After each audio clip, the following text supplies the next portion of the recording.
Awesome. Welcome to Robots of Red Tape. I'm your host, Nick Shutt. Really happy to have my friend Rich Hyman here with us today. Rich, how you doing, man? I'm good. Thanks for the invite. Dude, thank you for coming, man. I really appreciate it. I know I've been chasing you to be a guest here for a while. Man, if you don't mind, would you just kind of tell everybody a little bit about yourself, your background, your career, and how you got here? Sure. Yeah, so formally, my background formally is in statistics, so it's not machine learning or artificial intelligence, which I think colors kind of my interpretation of artificial intelligence to a sufficient degree. And I think that comes mainly from the fact that statistics is entirely applied. Like there are no external goals for statistical models. There's no notion of having a statistical model that understands the problem it's working on or that is intelligent. There are no like grandiose goals of AGI. And so coming into machine learning about 15 years ago and then kind of subtly being introduced to artificial intelligence, these were all things that I just thought were kind of I almost want to say goofy, but were certainly surprising. Like I didn't understand exactly where these things were coming from. I ended up writing a book in so machine learning for the last 15 years. After doing that for a number of years, I ended up taking a sabbatical of sorts from a cybersecurity company that I was working on, where I was a chief AI officer, I think at that point. But I was, that even that designation was kind of was still something I struggled with. Like, what is AI? And so I took a sabbatical of sorts and started sort of diving into the topic more comprehensively. I ended up writing a book in 2021 called Doing AI, and it was sort of a critique of solution-centric kind of strategies. At that time, a lot of people were talking about and advocating so-called AI first strategies. And, coming from a stats background, I thought that was kind of weird. And so the book was really trying to tackle some of the hype around AI at that time, and specifically this idea of solution centric kind of problem solving. And and so I guess it was kind of like a dogmatic treatment of problem solving and like how it's really important to put problems before solutions. Um, so that was 2021. The following year, ChatGPT was released, and I had done some work in natural language processing. Actually, the first book I wrote was about natural language processing, specifically on sentiment analysis. And so I was following NLP somewhat, despite like working in cybersecurity for most of the last 10 years. And so I was excited about it. I thought it was really good. I know from experience working with those models, like capturing the long-term dependencies between different concepts in language was something that these models really struggled with. And so I thought it was a breakthrough, quite honestly. And I was trying to get my arms around it. At that time, I was also talking to a friend of mine. Um, who is a lawyer working at kind of the intersection of privacy, machine learning, and I guess business. And we were discussing language models and what they were trained on and how that might complicate the adoption of the technology. They're trained on the internet. Of course, Mhm. the internet contains a lot of intellectual property, copyrighted materials, etc. And so he was interested, certainly, and I was interested in getting his perspective, and we started to sort of, I guess, collaborate. And we had entertained the notion of an article that kind of bloomed into a book that we published last year. And that was like kind of our just initial assessment of the technology. We decided this year that we had spent, the book was published.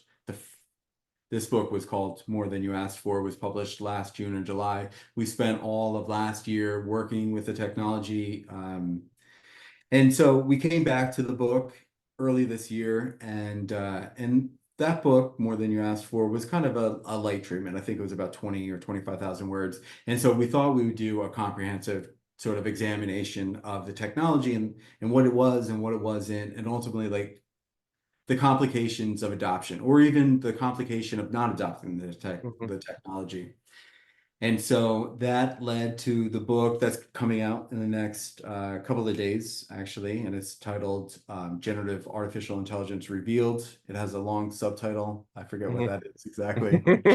Let me get it for the benefit of your viewers. Absolutely. Uh, Yeah, actually, I don't even have it up. it's Okay, okay. I do understanding AI from technical depth to business insights to responsible adoption. you've got it. Thank you. Ah, man, I'm listen, I'm Yes, I'm yes, I'm here to help, Rich, truthfully. yes, yes. I appreciate it. Yeah, man, I appreciate your background and I appreciate, kind of a little summary of how you got here. Why, obviously you've written a couple of books. This is your third one, correct? Or is it your fourth? Your fourth book. Um, what inspired you to write this one specifically? And what, kind of what questions did you want to answer that you didn't answer in the last books? Yeah, great question. Yeah, so we didn't have to come back to this one. And we obviously we kind of we didn't discuss a lot of things that should be discussed, especially if you're a business leader and you're thinking about adopting the technology. So there were obvious ways to improve the book, but I don't think that would have been enough to like motivate me to write a book because writing sucks. It takes a lot Mhm, of time. It's nights and weekends, like you're not doing anything for a period of time, and pulling this one together was pretty fast, but it's 5 months of working every day, nights and weekends, 70-hour weeks. mhm, It's a lot of work, and rewriting especially is tedious. I think the specific thing that kind of motivated me, especially to re-examine the topic, was that, when I wrote Doing AI in 2021, there was a lot of hype. And so that was kind of like my attempt to make sense of this narrative. What I think has surprised me this year is that, we're 20 approximately 20 months from the release of ChatGPT. It hasn't been a lot of time, but we're talking about hundreds of millions of users of the technology. It's gone mainstream to some degree. mhm, Like all of my work in statistical modeling and machine learning, like nobody's really understood that. It's never been mainstream. It's kind of always been behind the scenes. And now you've got like my mother is using ChatGPT. She's asking me questions about it.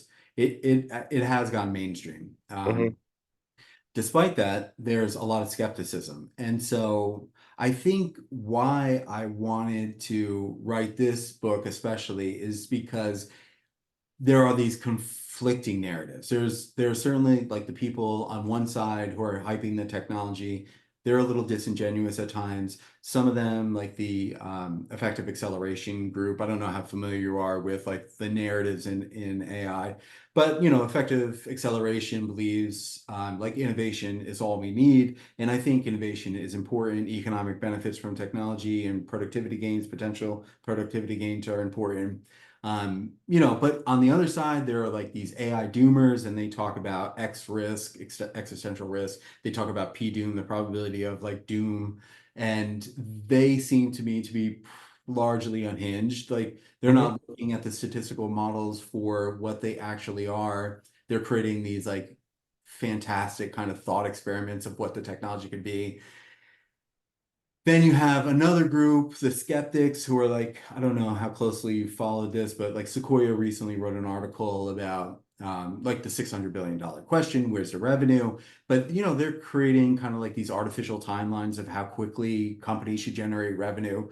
Keeping in mind we're only about 20 months from ChatGPT moment. So there's just a lot of confusion. And I think just generally speaking, we live in a society that's increasingly polarized. We can't like come to terms with almost anything nowadays. mhm, And so I just sense that some of these anxieties are real, but some of them are just artificial creations from like various groups kind of pushing their own narrative. And so the book was certainly a tech kind of like that's the The verbose subtitle is why the reason why it's so verbose is because there are like these technical considerations. We talk about the technology, we talk about practical implications, but we also are trying to like wrestle with all of these different narratives that surround the technology now.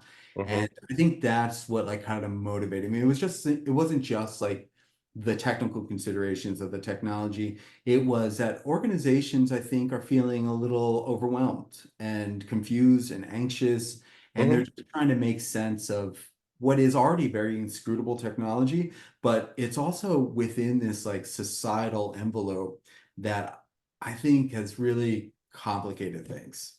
Hmm. No, I completely agree with you. And yeah, I've been to a lot of events over the last couple of, last 6 months to a year on AI, because everybody's doing an event on AI. How is AI going to help you with this? How it like, whether it's writing or, or coding or, whatever, everybody wants to talk about how AI is changing things. And, I completely agree with you that first it's incredible. Like it's this technical subject matter is dense for a lot of people, I think, first.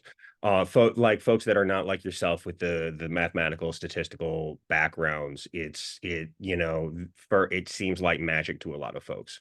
For sure. Um, and second, I also agree with you, and I like I think like I mentioned just before we started today, the reasons that you wrote the book are largely a lot of the reasons why I started Robots and Red Tape is that there's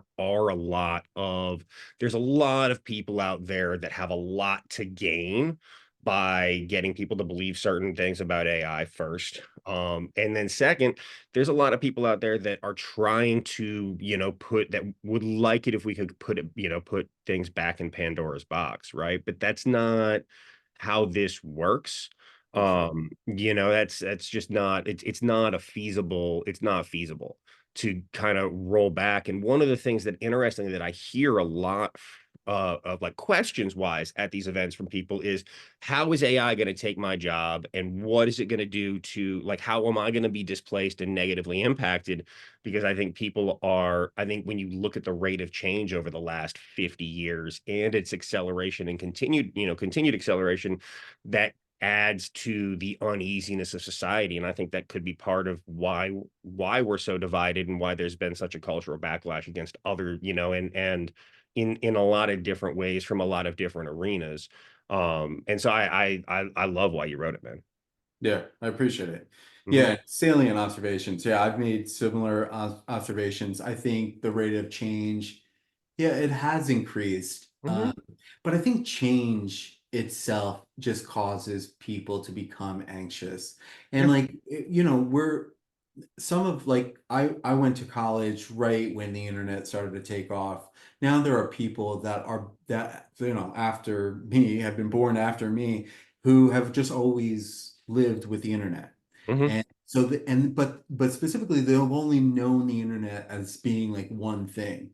And now language models appear to be on the verge of like disrupting what the internet is. Like we have created content to get advertisers to kind of like point their algorithm at us so we get page views in return, they get advertising dollars. Like there's been this really we kind of understood the mechanics of the internet for Hmm. a long time, and language models could potentially subvert that like whole paradigm.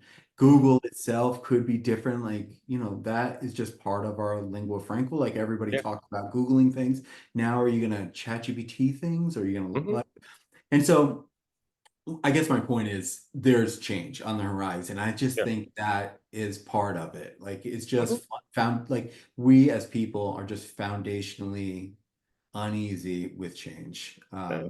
And some Yeah. of it's going to be good and some of it's going to be bad. I'm not one of these guys who are like all on the camp of it's going to be great, don't worry about anything. But I'm also not on the other side, which is it's going to be doom and gloom and you don't Hmm. get your umbrella out. Yeah. So Yeah, no, and I mean, I think evolution from an evolutionary perspective, we are wired to have a certain reaction to change, right. right? Because that like it's different and different, like our A brain, negative one. Yeah, I mean Yeah. it's not like I think the thing that we are most scared of as a species is change, period, right? And one of the things that blows my mind is when you think back, like somebody that lived 150 years ago, their day-to-day life had more in common with somebody that lived 1,000 years before them than with us today. Yeah. And we didn't evolve to adapt with this level of this rate of change, right? And I think that I mean, it's just going to continue, and it's going to continue to accelerate, right? Over the next, I mean, that's how exponential growth works. Yeah, well, I'm suspicious of exponential growth in the real world, but what your point about the like you could have grown up, a few hundred years ago in an agrarian society, and you might see very little change. Like the corn looked the same, the agri, Mhm, the tools that you used for agriculture largely looked the same. Like you didn't travel like the world didn't change in your lifetime significantly. And now, I think we are seeing more change inside of mhm, people's lifetime. The internet, the internet, I'm trying to give as hopefully an illustrative example of like just that, like trying to wrestle with, oh, th this thing that I've grown up with, and it's been a utility for me for a long time, now will probably look different. And mhm. that change, well, I'm losing something, like Yeah. people look at it effectively as I'm losing something, not that I'm gaining something new with new functionality. Mhm. It's that change means I'm losing something. And I Yeah. think that inherently causes anxiety. Yeah, no, absolutely, man. I agree. And so, I know you touched on this in your book, but when you start thinking about, generative AI models, why is it so complex to train some of them or just train them in general? And what in your experience, what are some of the common challenges that both like businesses and then government agencies face as they look to train their models? Yeah, good question. So, I mean, to some degree, the GPT model is trying to ameliorate this problem, right? Like they come pre-trained for Mhm, people who don't know that. Like when you download a language model, it's effectively already like compressed the training data into the model parameters, and you can choose to just use that model as is, right? Like you can mhm, just run it in inference to answer any questions you want. For those organizations who aren't satisfied with like that pre-training, they may want something a little more domain specific, or they may have corporate data that they want to use to train the model. I think the complication that most organizations face is really that one is cost. Like the models are very large, and like especially over the last number of years, there have been sort of these scaling laws, and the general observation has been that we can scale these models, we can make them bigger, we could add more data, and that generally leads to better improvement. And that's driven a lot of the innovation in the field. As a consequence of that is, they take a long time. They take specialized hardware to train. They take a long time to train. It costs a lot of money. And so that's an obstacle in and of itself, but it's complicated by the fact that these scaling laws have changed a lot too. There have been the Kaplan scaling laws, the chinchilla scaling laws, now the llama scaling laws, and like it's more of an art than a science. Like there's this kind of like abstract concept of scaling laws, and bigger more or less means better. But the specifics of it, when you actually get down to like, oh, okay, I want to train this model or retrain this model, it's wanting, right? Like there's still some complexities there that are being figured out. At the cost and the margin for error is really big. And mhm, so actually Bloomberg wrote a really interesting paper about a year and a half ago on their experience training a language model on their corporate data. And they had I think it was a 50% kind of like margin of error. So they had a compute budget. I think it was 500, I think it was maybe $1 million, and they were expecting to probably waste half of that money on the training. That means like they would probably have to retrain the model multiple times to get the kind of performance that they wanted. And so I think that's the obstacle that a lot of organizations are dealing with, and why frontier models like Gemini, Google's model, or Anthropic's model, Claude, or OpenAI, obviously OpenAI's models, is so attractive to many businesses because all of that cost is gone, all of the complexities of training are gone. You could just download the model and you could get started. And unless you have like a bunch of corporate data, or you have like a use case that's super high value, and you know that you need to train a model to get like the 10x or 100x kind of returns, I Mhm. think it's a very risky strategy. The Bloomberg strategy, that is training from scratch, is a very risky strategy. Mhm. Yeah, I was gonna as I mean, as you were talking, I was thinking, why would somebody train their own model versus use somebody like a one of these large language models, whether it be Claude or Gemini or ChatGPT, and put a rag on top with Sure. your own data? I mean, is that like just kind of a workaround, or is That's a that workaround. okay? Yeah. Yeah, yeah, Okay. exactly. So, yeah, if you are working in a domain that's specialized and it's Mhm. not well represented in the training data of these like foundational models, then you have to figure out a way to get that information, that external knowledge to the model. Mhm. And you do that, a couple of ways. One is prompt engineering. You basically pack all the information that you can inside of your prompt. That was a little more challenging a year or two ago. It's become a lot easier because these context windows, basically how much information you could fit into the prompt, has increased in size. One way to kind of like mitigate the constraints of the prompt window is to use RAG systems, but Mhm. they're conceptually the same thing. It's trying to get external knowledge to the model so the model doesn't have to depend so heavily on its training data. Mhm. Okay. So you mentioned, and I know you mentioned scaling laws, and I mean that's a term I'm not super familiar with. Could you define that for me?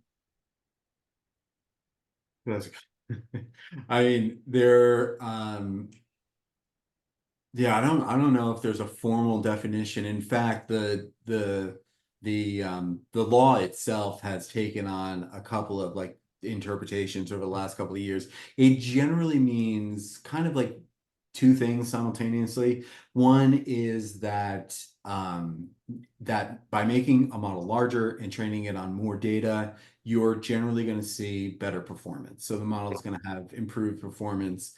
And this is because, to some degree, the model just has more capacity. So it's got the ability to memorize more of the training data. That extra capacity also allows it to kind of learn a lot of like tail knowledge. And so you could think about like a small model as kind of a library. And if it's a small library, you're gonna have the most popular books Mhm. for your customers. If it's a really large library, you're gonna have like the most popular books available to them, but you're Mhm. also gonna have like those rare sort of like niche books Mhm. for specialized readers. And larger models are kind of analogous to just a larger library. They've just got more capacity to remember tail knowledge. Mhm. The related idea is that the internet was never designed to train language models. No. And so there is a lot of problematic content, toxic content, sexist materials, racist materials.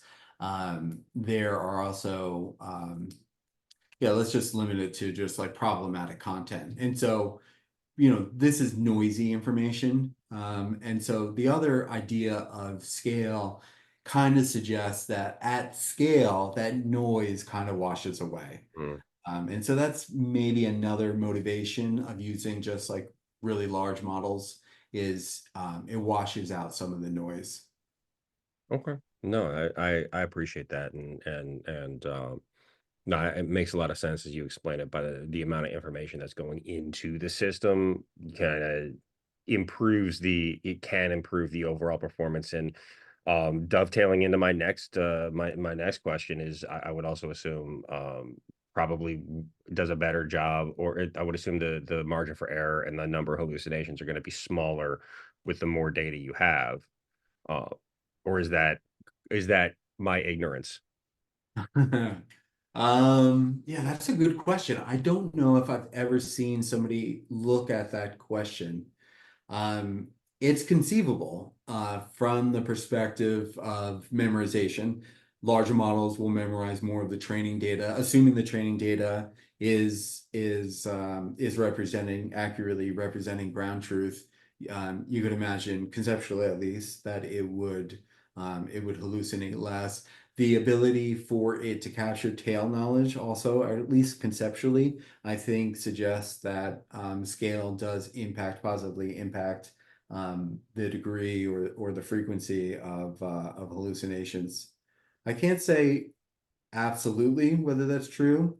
I mean, RAG systems and prompt engineering also, at least conceptually, impacts hallucinations. In fact, I'm almost certain I've read papers that have looked at this empirically, and prompt engineering, good prompt engineering and RAG systems do impact it, perhaps reinforcing the idea that larger models might also perform better on hallucinations. But it's certainly not something that you can eliminate entirely. I mean, it's still kind of a bug. It's a congenital defect of the models themselves. Because I mean, the goal of these models ideally would be that they aren't memorizing the training data, or they're not kind of doing approximate information retrieval. They are actually generalizing from the training data. That's kind of a tenuous proposition.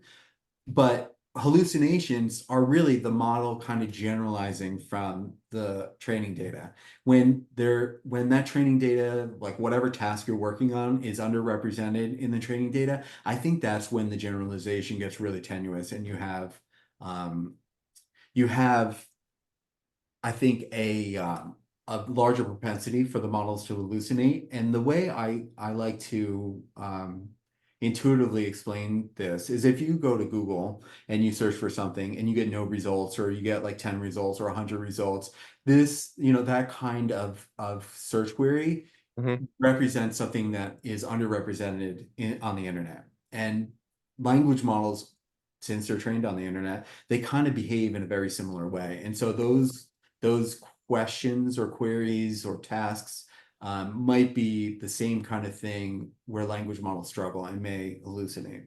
Hmm. Okay. Okay. How can you mitigate some of those hallucinations, and how and when, outside of not enough like underlying training data, what are some of the other instant or some of the other times that they do occur, and how can we mitigate that? Yeah, you could try to create data. So you can retrain a model. You could fine tune. You can't Fine tuning doesn't really impact hallucinations that much. You could conceivably like generate some synthetic data for those parts of the training data that are underrepresented, or find new data. It doesn't have to be synthetic data, but you could retrain the model with that data so it doesn't struggle as much. I think prompt engineering and RAG are like two obvious strategies too, where you could try to impact the hallucinations. Hmm. Uh, Yes, it's still a congenital defect of these models though. And Yeah. so I think I've read a couple of papers that look at like these metacognitive kind of like prompting strategies, and it's basically asking the model to kind of evaluate the model's output. And it's kind of like this, I want you to like reflect upon what you've just generated. And sometimes that works. I mean, it helps. It certainly helps. It doesn't solve the problem, but in those scenarios, you're asking the model to basically evaluate the output of a model, and that may be another model, or it could be the same model, but sometimes that could catch hallucinations as well. Hmm. Yeah, something that I have found utilizing these models, the one I mean, I use ChatGPT more than any of the other ones out there. I Yeah. found that it's overly verbose, right? It uses like 75% too many words in most of the situations, right? Yeah, I was always taught and and believe in and have like the art of good writing is using the fewest number of words that you need to get your point across, Yeah, right? right. And that's not what these models excel at. No. Yeah, their recall is uncanny, Mhm. which means that at times they know they don't shut up. Yeah. And so whenever I get an answer back from them, because so, first anything that I'm creating, I always like go back and rewrite it and edit it and rework it. Yeah, The amount I do that will entirely depend on how important what I'm creating is. But one of the strategies that I personally always like is I tell it whenever it writes something I tell it rewrite that and use 50% less words, right? yeah, And then it will become far more concise and closer to usable, but it's also not so overly wordy. I found that you have to think to get to the point of what was trying to say, because I'm just using that as a base to rewrite and to I'm using that as a base for something that I'm writing anyway. yeah, yeah. Yeah. Yeah, dude, I'm totally with you. Yeah, the recall is uncanny. Sometimes it's annoying and you Hmm. just wish it would be a little more judicious with like the language it's using, but it Hmm. doesn't know. It doesn't know any better. It Right. doesn't know really when it starts with its reply. It doesn't even know how it's going to end, which is I think it's not how people intuitively think that models work. Like they figured it all out and they're replying to me. It's no, they're kind of like figuring it out on the fly. And so they will kind of like sometimes recapitulate aspects of it.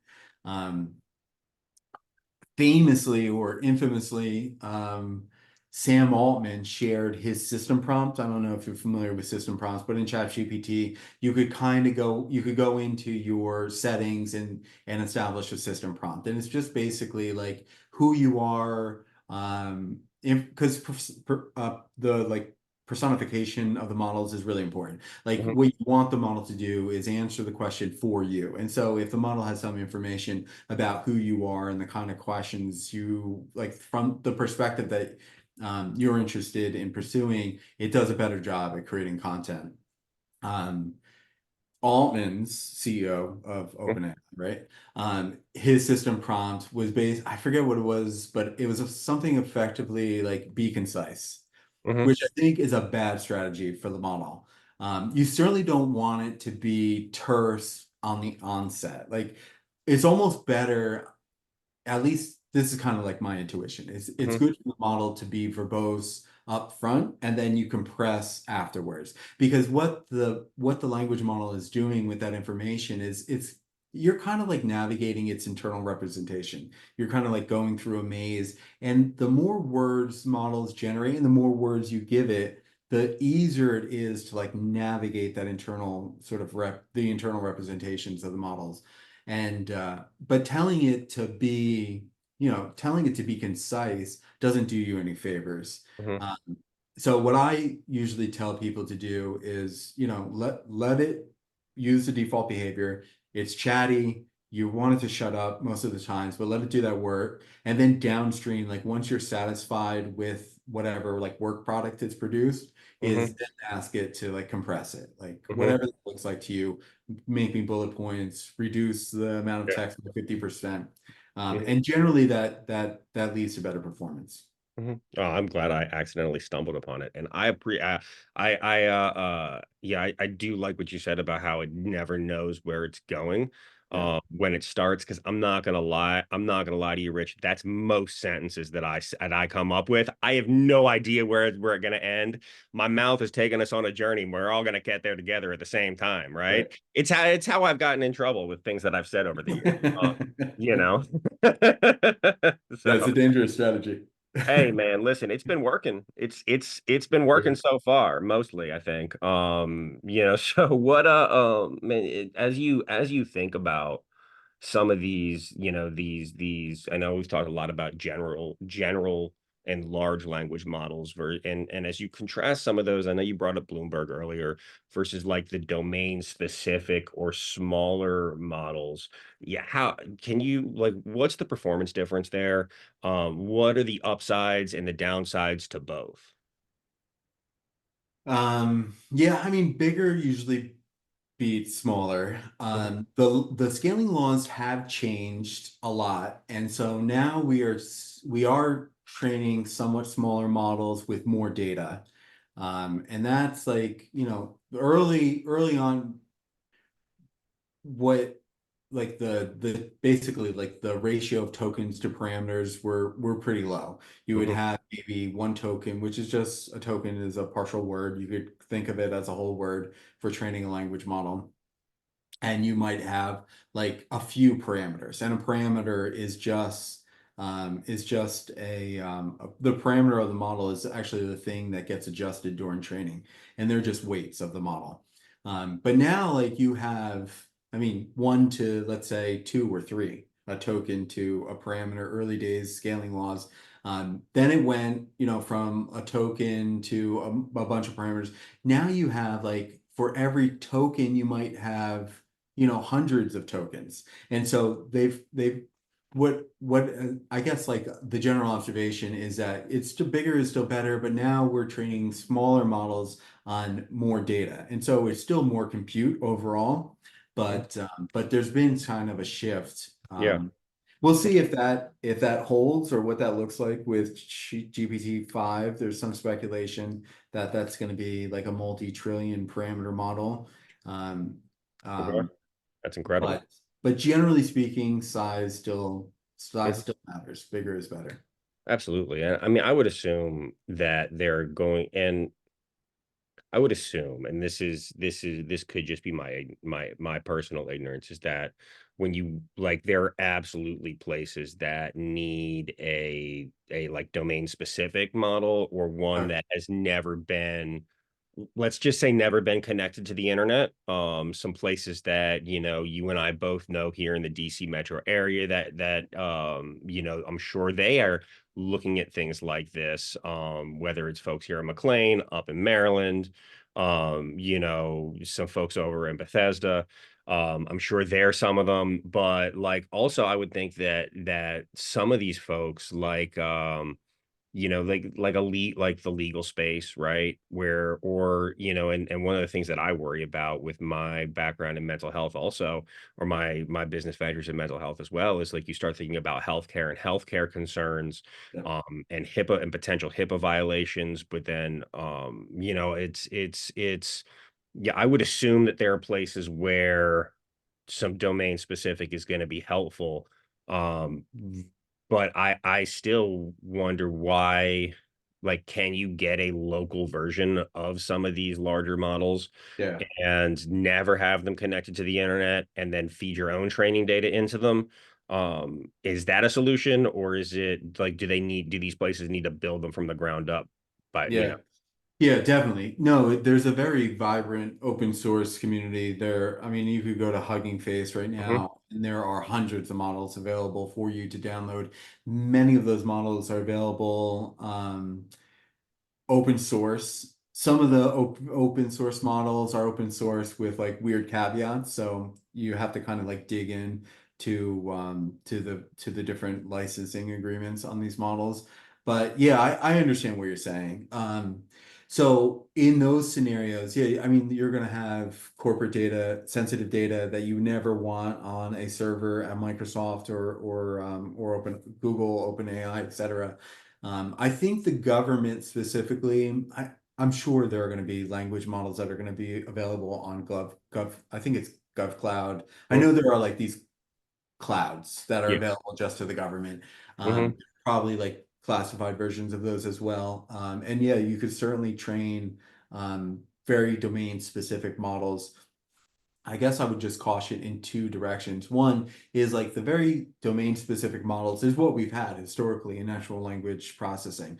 Like before scaling laws and before really transformers, what we had were these very like domain specific boutique kind of data sets, and we would train a machine learning model to do something with that data. Maybe it was an RNN or an LSTM, and they didn't perform very well. And part of the reason they didn't perform is because, any domain still is kind of situated within a much larger domain, which is like all human knowledge. And so to some degree, you want your domain to fit into a larger model that has kind of like general knowledge of other, even if they're ancillary kind of Hmm. topics. But the other aspect that's important when evaluating these models is you don't want to go too small. Like there's certainly um, there's certainly a limit below which language models just can't do certain things. Hmm. Planning and reasoning,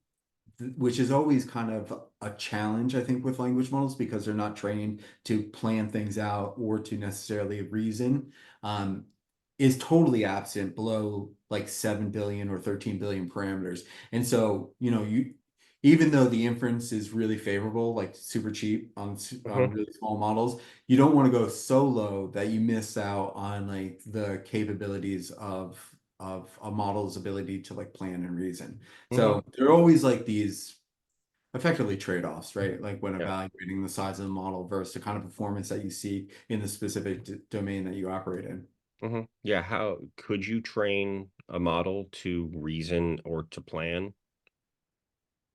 I think that's what everybody's asking right now. Yeah. Okay. They're good at coming up with approximations of plans and Hmm. approximate reasoning. Hmm. Um, they're not, I mean, they certainly don't have the rigor that humans have when they're kind of like reasoning through a problem.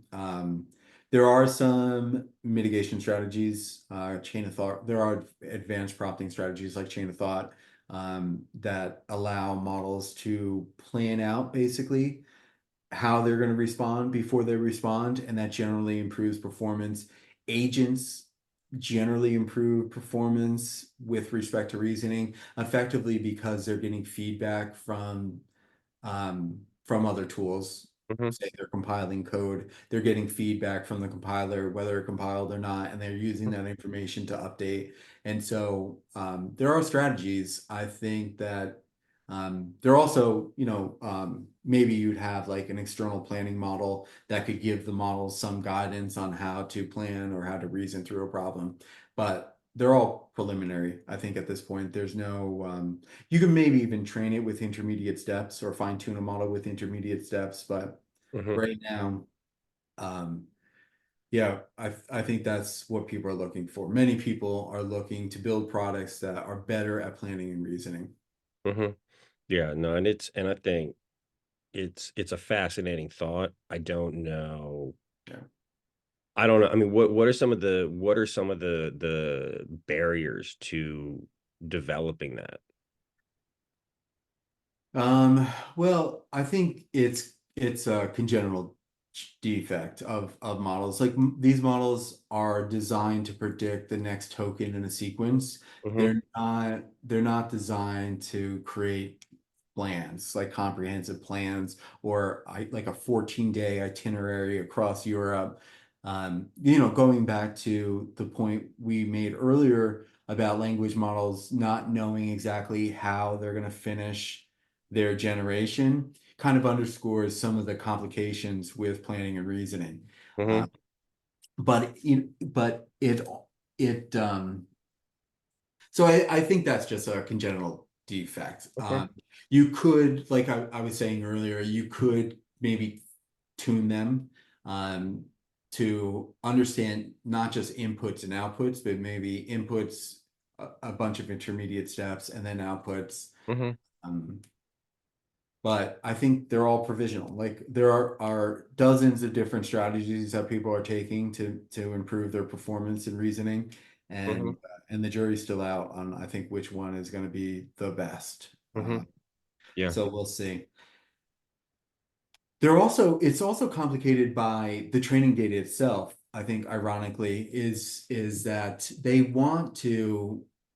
they're trained to predict the next token, but they're specifically trained to predict the next token in their training data, right? Hmm. Unless they're generalizing. Um, but what that means is that like your prompt isn't the only thing determining the behavior of a language model, it's also the training data. And so there are a handful of like canonical examples at this point of like asking a language model, um, like I've got a goat, a wolf, and a head of cabbage, and I need to take them across a river, and people are creating like variants of these things. And the language model is like if you eliminate the cabbage and you add, you eliminate the cabbage and the goat, and you just have the wolf, and the question is like, how do I get the wolf across a river? The language model, instead of saying, oh, get in the boat with the wolf and go across the river, like the Hmm. most obvious plan Hmm. is it's kind of like subverted because the language model understands like this canonical example of there also being a head of cabbage Hmm. and sheep. So it will come up with some crazy contrived scenario or plan where it's like take the wolf across the river, drop him off, go back to the other side of the river, Hmm. pick up a cabbage, which was never part of the equation, take that. And so it's trying to solve the problem as it knows it in the training data, which, paradoxically complicates things. So it's a tough problem right now. I think it'll be interesting. I'm curious on this point myself. No, I am as well. It's fascinating to see kind of how the next step could, next Yeah. step would be. I was actually talking to a friend of mine about this last night, and talking about how, I was talking, he is not as, let's just say, technically proficient as I am, and I'm not as much as you are. But you think, I was explaining chat GPT and LLMs to him at a very high level. And it's interesting. I don't know how I just thought of it, but I was thinking about something you had said a little earlier about how it's new and it's different. I also feel like this is very familiar. I feel like, because I feel like right now we're at really like the beginning of language models, and whether large, domain specific, what have you, AI in general. And they feel kind of like the way the internet felt 25 years ago, or 20 years ago, where it was all new. Nothing was like really like now. Like, if you wanted to make a website, you'd need to learn how to code, right? Now Yeah. you don't need to. You don't need that. There's all these tools out there to do it. Every single thing you Google now, or you search now on the internet, there is a sponsor. There's a bunch of sponsored answers. There's like, they figured out how to monetize that. They had, and to your point earlier about, they haven't figured out how to monetize this yet. I think a lot of people have, but like not to the scale that like internet search has been monetized. Yeah, right. And so it feels like it's new and it's different, but it feels very like familiar to me, because it's like that's the internet I grew up with, was, the quote unquote wild west of the internet, where you could, yeah, like there were no safe browsers or anything like that, or nothing. It was just, you just found some stuff. It's like, what is this? And it was, and so what do you think, like, understanding like that, what do you think the time frame is for, you know, capitalism to destroy this too? That's probably not the best Too way to late. put it. Too late. No, I have no idea. Because we Yeah, know it's only a matter of time before there's a sponsored answer on ChatGPT. yeah. I mean, yeah, I agree. Well, it took Google, um, I mean, think about that timeline. Google's 20 years old, and for the last 5 years, I've certainly know, especially over the last 5 years, that the performance of Google search has not been it hasn't been great. It has been popular, like it is being increasingly populated with Hmm. sponsored links that I often click on in frustration because I'm used to like this first thing being the most useful thing. Hmm. And now like the whole page is filled with sponsored links. Most of the links are SEO optimized, so they're shit too. Like they're not, even when they're not sponsored, they're not giving you much of an answer anyway. It's just Hmm. clickbait. And yeah, I think I think using the internet has grown more and more difficult over the last several years, and why I find myself using ChatGPT for a lot of like Yep. search questions that I used to use Google search for. And yeah, does that mean that the technology we'll be using in 5 years is going to look the same way? I don't think so. I think the what we're using today, I think there's always going to be a version of this which is maybe replaces search engines, but Yeah. but I, I think it's also, I think there are also going to be a lot more products where you don't even know it's a language model, like they're working in the background and mhm, you're just getting kind of like the result of the collaboration of a bunch of different language models working on a problem. I mhm, think um I think the what would you call it? The kind of like search version of it is like the most obvious use case, just because we're kind of familiar with search already, and mhm, it's like the most obvious place to start. I think that long term, you're going to see a lot of like native developments that are really taking advantage of language models. Um, and I think that's where you're going to see kind of like this takeoff mhm. uh, of the technology and the adoption. Yeah, no, I think so. On the search thing, I think you're right. The way I've been describing it to people is the difference. Like Google is querying the internet, ChatGPT is talking to the internet. And you're able to get like bet in my opinion, a lot of the time now you're able to get better results faster using a language model. For And sure. it like I don't have to dig to answer a question anymore or answer the specific question I need. Right. I can just go in and ask specifically what is this and anything and it will come up with an answer for me and then it's up to me to verify it, right? Yeah, right, exactly. Right. And so instead of fetching individual pages, which is what search does now, language models are looking across all pages, kind of like learning those linguistic features, but also like learning, I guess, learning concepts across all of those pages too, and giving you a like comprehensive overview of like or a snapshot of like all those different pages. It's definitely a lot better than using search today. And that's why I'm a little mystified when people are like, oh, it's got no value. Sure, it doesn't give you citations. You don't know how reputable the site is that it got that Hmm. information. But you're already seeing, like, if you enable web browsing inside of ChatGPT, for example, you said you use ChatGPT, Hmm. like it will give you a couple of references, like, hey, I found it on this page.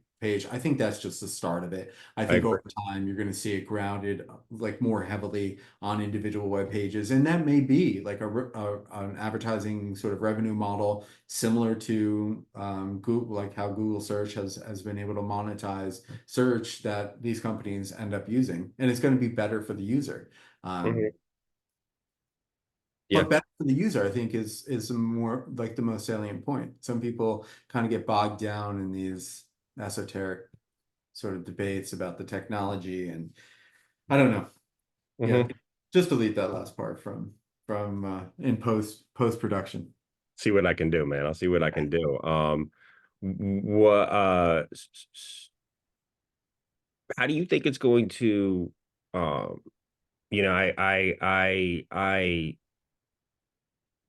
and we've touched on this a little bit. Um but a lot of people, and I think a lot of people are feel this way because of some movies that came out in the 80s, think that AI poses an existential risk to us as a civilization. What are your thoughts on that? And where are the biggest flaws do you think in a lot of this logic? Yeah, I actually was just in kind of a LinkedIn battle with people. I posted something to LinkedIn today. Today's the 5th. Hmm. Um, and it was about there have been a series of articles written over the last couple of months that have been declaring that the AI doomer movement is dead. And it is certainly something I hope is true. I doubt it is true, but the doomer movement is it's the contingent of AI that focuses on the existential threats. And they tend to focus on like these goofy takeoff scenarios, like the models will suddenly become intelligent and they're going to recursively self-improve, and then they're going to like subjugate all of humanity. And Mhm. or they're going to do something goofy, like they're going to um, I don't know if you're familiar with like Nick Bostrom's um, concept of the paperclip maximizer, but you know they're going to acquire all all resources on Earth and allocate them to creating paperclips.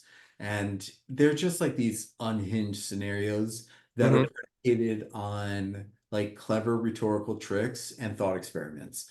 And what I hate about them is there are real risks. And we were talking offline earlier about the risk to social media, and like that risk, like nobody, no, you know, when with the advent of social media, many people kind of hailed it as a way where we could like get together and collaborate and stay close to loved ones and companions and coworkers and everything else. Um, what we overlooked were the risks that were much more subtle and accumulated, like they accumulated over a long period of time, and we didn't do anything about them. Like, I think what's important to understand about technology is there's not like this Big Bang scenario where suddenly it's an existential threat to all of humanity. What an invention is it's slow, it's methodical, it's incremental, and like whatever risks there are, they accumulate over a long period of time. And that's the danger, is that whatever risk, and there are going to be risks with Mhm. any new technology. Generative technology is going to be no exception. But they're going to be subtle. They're not, it's not going to be some robot that starts making paper clips uh, Mhm. infinitely. And so what I hate about this doomer conversation is, again, it's predicated on thought experiments. So it's not predicated on any real risks that we could talk about today or we could monitor. What I Mhm. hope we do, which I don't think we did with social media, is that we try to identify some potential risks and we keep measuring those risks, right? Like let's measure twice, let's measure twice and cut once. Mhm. Yeah. And I think that's going to be important for public policy and any potential regulations.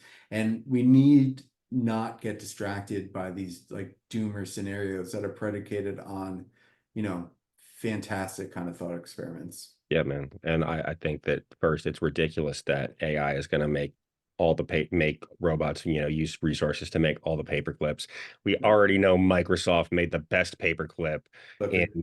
yeah, man, that's my man Clippy.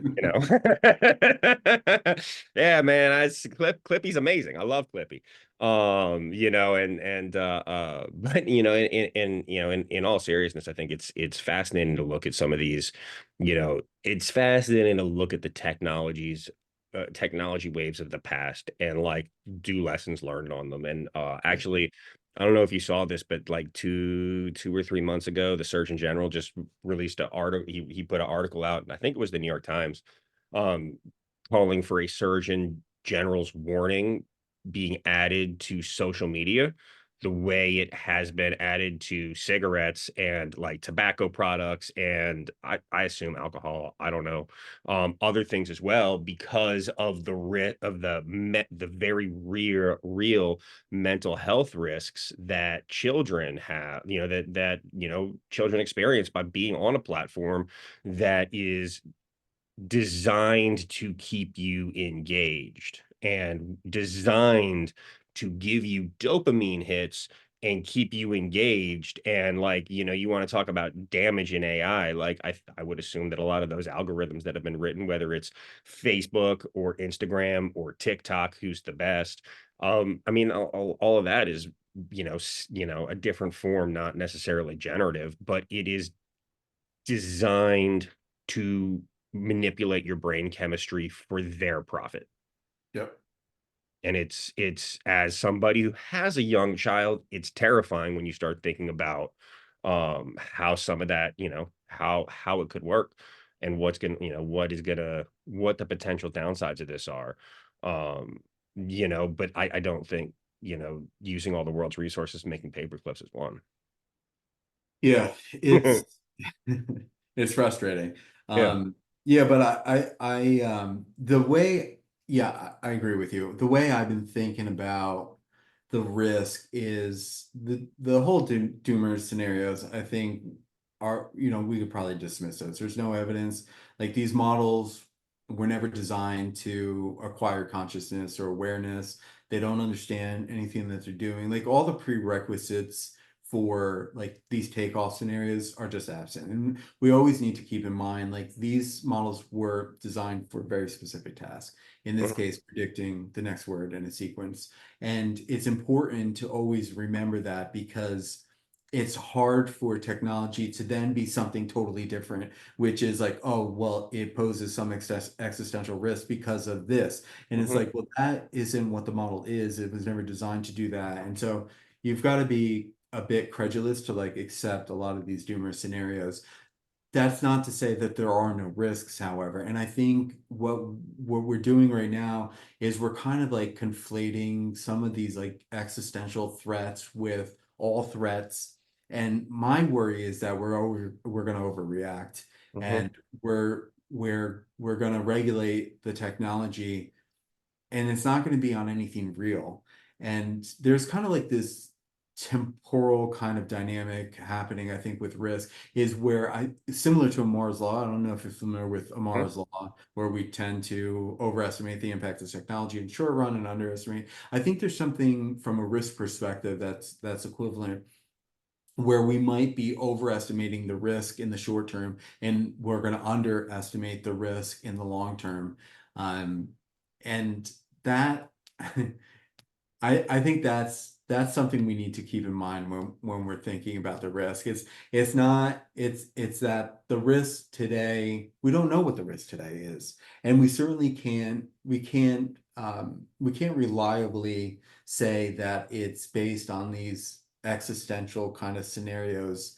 But long term, we shouldn't ignore the risks either because Mhm. they're going to be real and they're going to accumulate and they're going to be subtle and we're going to miss them potentially while we're Mhm. like distracted over here. Mhm.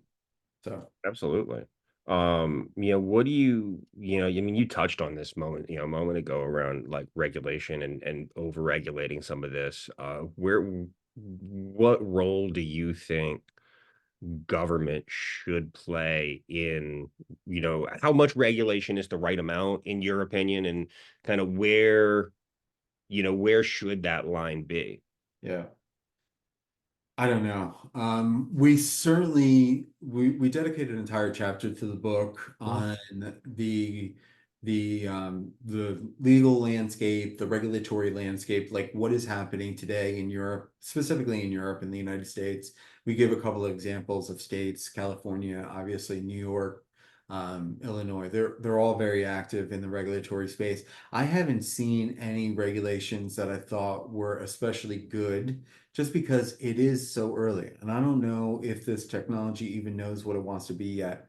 I Mhm. think there are some areas of the technology that are going to be um, I think there are a bunch of legal cases right now that are looking at copyright infringement, and I think those are going to be very important. But that's not regulation. Like we already have a lot of laws on the books that prevent organizations from using these technologies in ways that violate people's privacy or discriminate against people or, copyright infringement. Now, it's going to be determined whether, it's fair use to use internet that's data that's on the internet to train language models. I'm curious to how that's going to shake out. Yeah.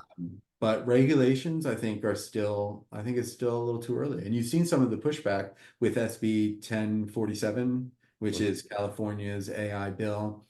And like that's it's nebulous and it's almost implying kind of like a bunch of these doomer scenarios.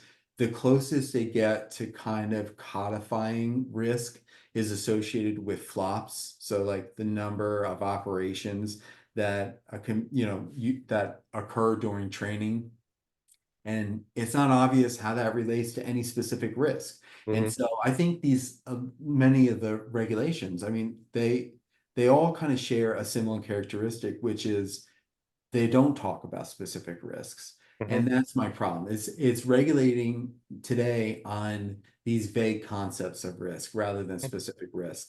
And we Yeah. may just need another year or two to figure out, what are these models and how are they going to be used and where are the risky applications, and then talk about legislation or Mhm. regulation. Yeah. No, and I agree with you. I think that like, yeah, an allegory I think that could be applicable here is, you look at our Constitution, right? Versus constitutions that have been written since ours was written, in late 1700s. I forget the exact year that it was written. But you look at like one of the things that a lot of legal scholars in my from what I've read say that's good about good about this our Constitution is that um we it's broad and vague in a lot of ways, and it leaves a lot of room for interpretation as Mhm. times change versus a lot of specifics. And so I think there could be some stuff, there could be some room for some guidelines now. But you look at, I think that I think that, something that somebody mentioned on an earlier episode of my podcast of robots and red tape was about about Congress and how Congress is taking it seriously and how they have, I think, established a working group, which is abnormal. And the working group has brought a lot of folks in who are experts, and they're like actively listening and having conversations around it before you act. And I am inclined to agree that that's a great approach where, all right, let's sit down, let's talk to experts, let's gather a bunch of data and try to figure out what the best way forward could be. With like, but let's not make a knee-jerk reaction decision Mhm. based on something that we're scared of. Yeah. uh, I think that like private companies shouldn't be encouraged to use facial recognition software as part of as in their tools like that. Um, just because I have privacy concerns around that. Like I don't need companies who are hooked into cameras knowing where I am and what I'm doing. Like, but at the same time, I understand that there's absolutely a great use case for that in places like train stations and airports, right? As long as the positive identification rate is good enough and consistent, I think, across people that look different and genders and skin tones and so on and so forth. So Yeah. um but I think there's a long way to go for a lot of that stuff. Yeah. Yeah, but in that scenario, you're talking about something very specific. Mhm. And that's I think that's what's often absent from these discussions is that it tends to be, yeah, it tends to be kind of abstract, and anything that starts with, well, there's a thought experiment. I mean, that to me, that kind of thing should just be precluded from any serious discussion Mhm. about public policy, or regulations, or even like a serious risk calculation. Because if you're Yep. talking about existential threat, you've got to talk about, well, help me, if you want me to take you seriously, help me understand where that perspective is coming from, Mhm. because it doesn't exist today. Yeah. There's no, I mean, our problem isn't, I think long term, our problem isn't going to be that any of these algorithms are going to be smart. It's going to be, they're going to be all over the place and they're going to be stupid. And uh, Well, I mean, the content out on the internet that's gonna be training them, so, yeah, and one of my favorite quotes of all time is, George Carlin. I mean, he said, think about how smart the average person is, right? half the people Half are, yeah, half of them are dumber than that. yeah. Yeah. It's just like, man, that's a real poignant way to put that, sir. But man, as we start looking forward, right? I know we've touched on this a couple of different times in a couple of different places, but as you think go forward over the next 5 years, 10 years, first, where do you think the it, like how far out is it too difficult to predict what's going to happen? But second, where do you see a lot of these technologies evolving to? And and how do you see something like, like a chat GPT impacting us on a day-to-day basis over the next decade? I have no idea. That's fair. Yeah. Yeah, I think that, I mean, we could probably project some scaling laws out into the future. I think you're going to see a couple more iterations of increasingly larger models with more data, trained on more data, and I think you're going to see.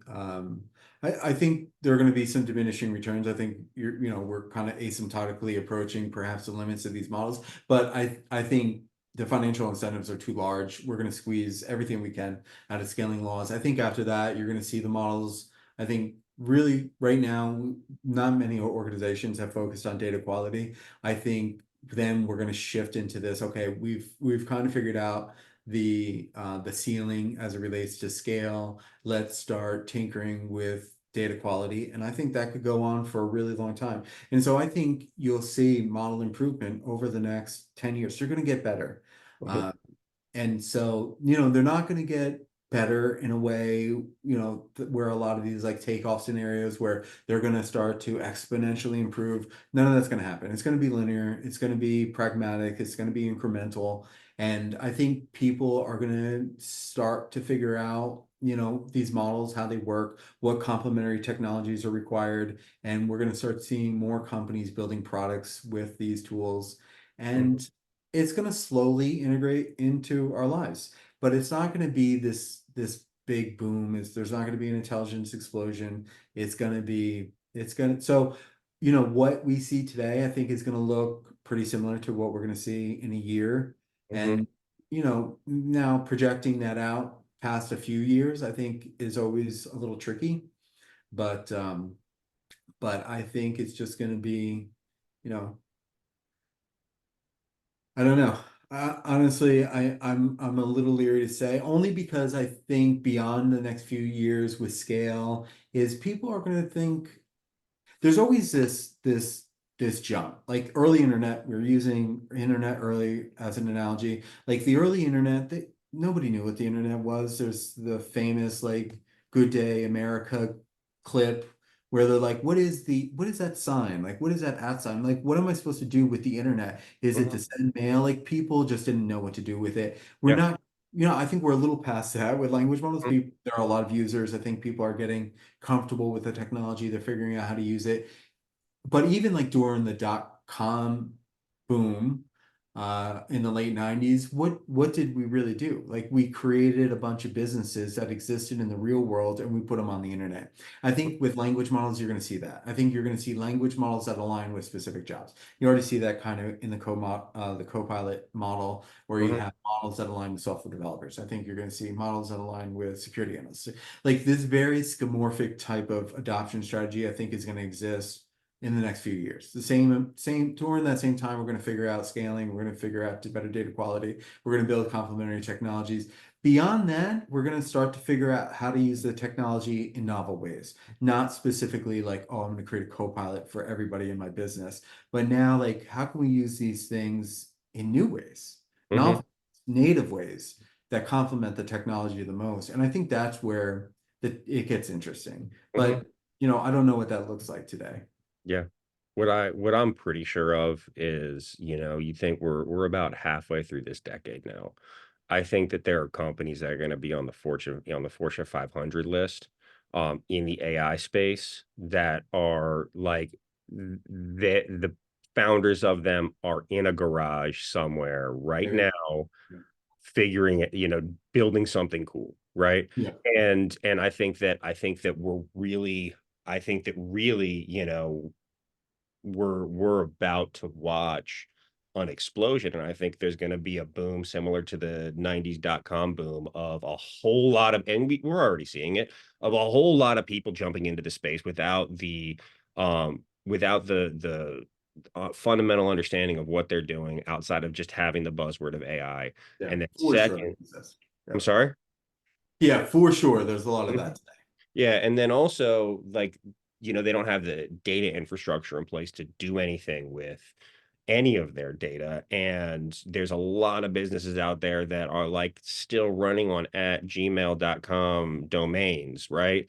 And like they'll never get there, whether they're just, aging out or what have you, where it's just not a super technical business. And but like I think that there's gonna be the big expansion, then there's gonna be the big contraction of a whole bunch of people, going belly up, and maybe the founder, you know, took a lot of money from private equity and then took all that money out, and then they just like nothing happens. And but I think that there's a lot of potential here to like improve people's day-to-day lives.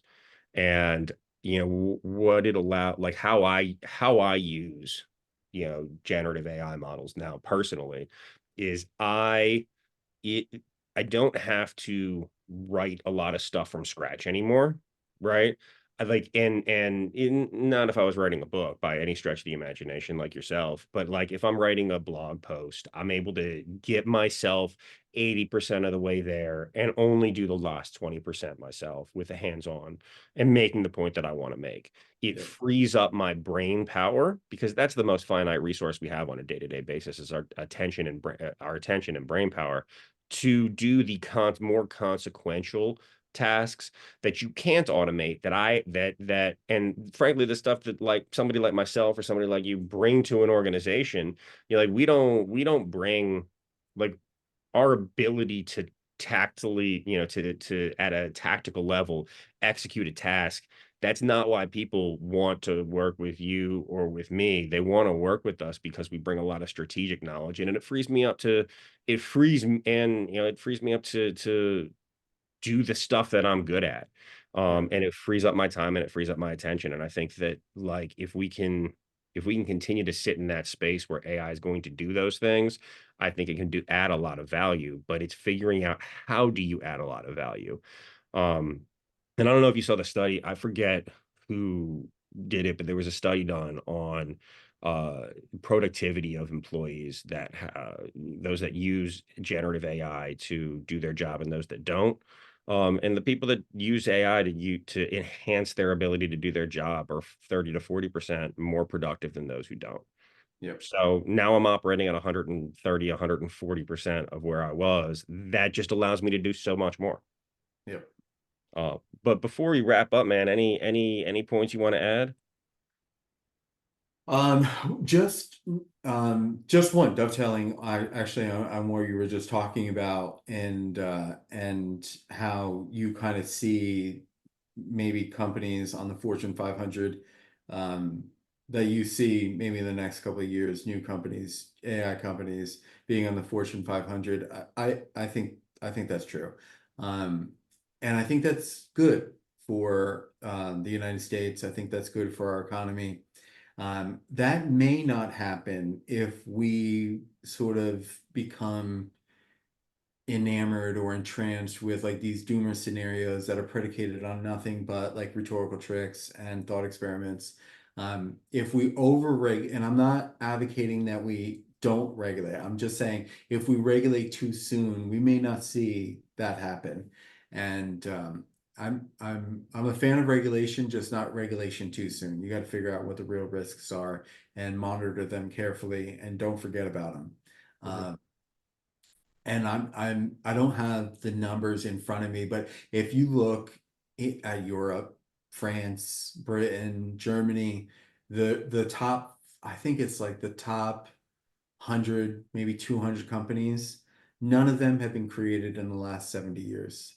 And I Mm, think that's because Europe spends a lot of time um, you know, consternating about risk and what might happen rather than let's figure out the technology and we'll come back to it. And I think the United States has benefited in this scenario. mhm, Like they've been more innovative over that period of time because we don't get dragged down into regulation. I think the United States also waits too long sometimes to regulate, and so hopefully we could strike the right balance this time.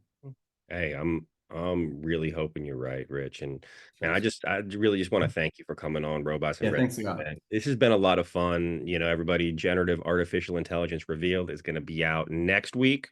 I hope you look Rich up and get a copy because it's a fascinating book, man. Thank you so much again. Thanks, Nick. Thank you.